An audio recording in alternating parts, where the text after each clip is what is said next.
I have some really, really good, juicy, embarrassing stories about my children, but I'm not going to share them.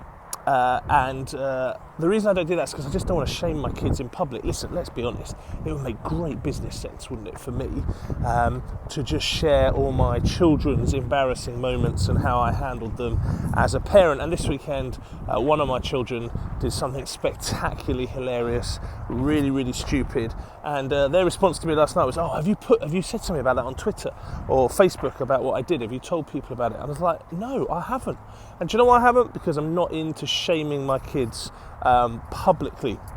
And when they're older, if they want to tell their own embarrassing stories, that's their choice. They can shame themselves when they're older. And there are all these YouTube channels of families who kind of film daily life and let the world see their mistakes, and that's their choice. But I guess for me, one of the things I decided a long time ago is, of course, I'll tell some of my immediate friends some of the frustrating things my kids have done, because as a parent it's good to talk and good to kind of tell these stories, but I'm not up for shaming them. Home needs to be that harbour, that place where kids can know that people are totally for them, and among immediate family we might share embarrassing stories, but I'm not just going to put my kids' mistakes out there all the time. And I think when it comes to sport, our kids are just going to make tons of mistakes. When it comes to exploring their potential, trying to reach their potential, trying to fulfil their potential, there are going to be loads of stumbles, loads of embarrassing moments, loads of times when stuff happens to them that actually in the retelling of that story would be very funny,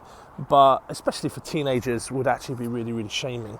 And so I've just made that decision not to shame my kids in public, particularly on social media.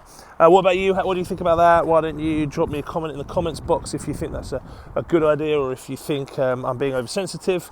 And while you're here, if you like this video, give it a like, or if you don't like it, give it a thumbs down. And please subscribe as well. I'm near 100 subscribers. I'd love to kind of get over that threshold. Anyway, I hope you have a great day, a great week, nurturing the epic potential that's in your children, so that they can thrive fully on and off the sports pitch. Bye.